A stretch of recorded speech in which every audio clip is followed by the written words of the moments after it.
नमस्कार, जय शिवराय. प्रथम सर्वांचं किल्ले दर्शन या यूट्यूब चॅनलवर मनापासून स्वागत. तर आज आपण कोल्हापूर ते सातारा आणि सातारामधून आपण देऊर या गावी आपण आलो आहोत. त्या ठिकाणी मुदाई देवीचं दर्शन घेतलं. त्यानंतर त्याच्या पाठीमागे असणारं प्राचीन असं विठ्ठल रुक्मिणी माऊलीचं दर्शन आपण घेतलं या मंदिराचं. तर खूप असं ऐतिहासिक बांधकाम आहे, प्राचीन असं पांडवकालीन हे विठ्ठल मंदिर. तर चला, हे आपण पाहत आहोत पाठीमागच्या बाजूला असणारे खूप सुंदर असं बांधकाम आहे. जसं प्राचीन किकलीचं मंदिर पाहिलं त्याच पद्धतीची असणारी ही रचना विठ्ठल रुक्मिणी मंदिर.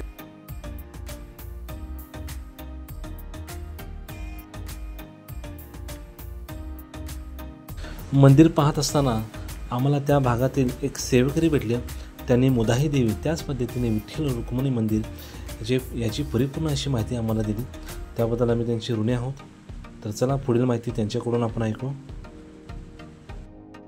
पूर्वीपासून रात्रीत बांधले. पंढरपूर होणार होतं, पण नदी पाठीमागून गेली. अच्छा अच्छा, पुढून जायच्या ऐवजी पाठीमागून गेली. त्यामुळं पंढरपूर नाही झालं. पण ते कानपात्रेचं झाड पंढरपूर मध्ये जसे तसेच आहे, अजून जसंच्या तसं आहे हे झाड ना. टवटवीत आहे असं, म्हणजे तिथलं सुकलेलं तरी वाळलेलं.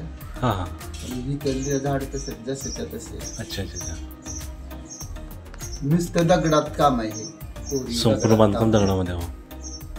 हे काय काय मूर्ती औरंगजेबांनी केलेले त्या काळात फोडलेले.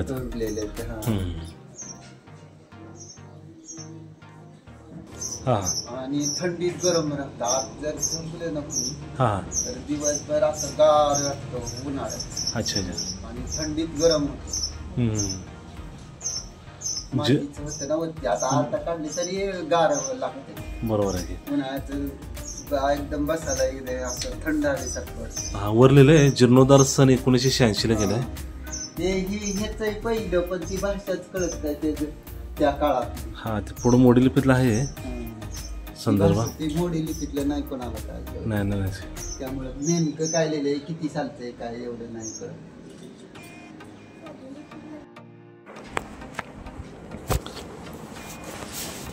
तर सातारा जिल्ह्यामधील हे सुप्रसिद्ध असं विठ्ठल रुक्मिणी मंदिर. तर याबद्दल आपल्याला जे काका भेटले होते त्यांनी थोडक्यामध्ये माहिती सांगितली. तर आपले इतिहासाचे असणारे साक्षीदार, प्रेरणास्थान आजही तितक्याच ताकदीने, तेवढ्याच ताकदीने आपल्याला प्रेरणा आणि ताकद देत असतात. आणि हे आपले प्रेरणास्थान आहे, बलस्थान आहे, शक्तिस्थान आहे. तर आपण सुरुवातीला ज्यावेळी मंदिरामध्ये प्रवेश करत असतो, तर प्रवेश करत असताना आपल्याला भरपूर अशा बारकावे आपल्याला प्रत्येक मंदिरामध्ये आपल्याला पाहायला मिळतात. त्याच पद्धतीने असे भरपूर बारकावे या मंदिरामध्ये आहेत. तर सातारामध्ये जे किकलीचं सुप्रसिद्ध असं जे मंदिर आहे त्याच्यासारखंच हे मंदिर आहे. तर आपलं शक्तीचं प्रेरणास्थान मारुती रायाची सुंदर अशी मूर्ती अंतर्गत भागामध्ये आपल्याला पाहायला मिळते. तर किती उत्कृष्ट बांधकामाचा जबरदस्त असा नमुना आहे. तर संपूर्ण जे बांधकाम आहे ते पिलरवर आपल्याला पाहायला मिळतात. कोणत्याही पद्धतीचा सपोर्ट नाही किंवा काही नाही, परंतु कित्येक शतकापासून आज ही मंदिरे आपल्याला ताकद, प्रेरणा देत असतात. तर विठ्ठल रुक्मिणीचं मंदिर हे पहा, म्हणजे प्रत्येक मंदिरामागं काही ना काही वैशिष्ट्य आहेत, त्याचा इतिहास आहे. आणि खूप अशा काही गोष्टी आपल्याला त्या मंदिराला भेट दिल्यानंतरच आपल्याला लक्षात येतात. तर प्रत्येक दगडावर वेगळ्या पद्धतीचे शिल्प असतील किंवा वेगळ्या पद्धतीची जी रचना आहे हे पहा. काही ना काही आपल्याला प्रत्येक या पिलरवर आपल्याला काही ना काही आपल्याला पाहायला मिळणारच. आणि त्यामध्येही सुद्धा खूप अशी सुंदर बांधकामाची रचना म्हणजे डिझाईन करण्यात आलेली आहे.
श्री गुरुदेव दत्त.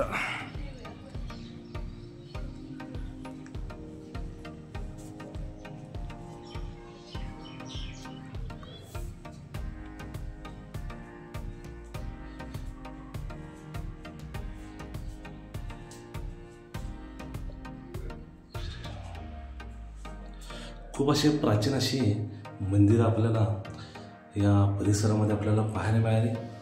जुनं असं बांधकाम आणि अद्भुत अशी रचना.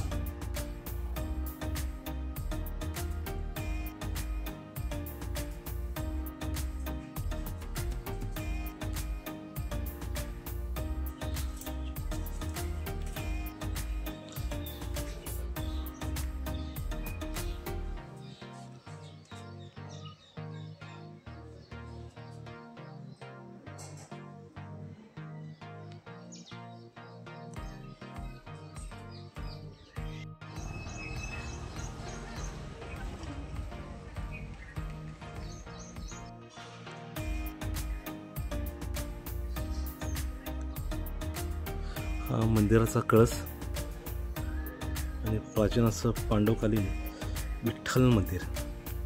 ते पुढे जे झाड दिसतं ना आपल्याला, असं म्हणलं जाते की 200 ते 250 वर्षापूर्वी इतका जुनाने असं प्राचीन झाड आहे.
वायर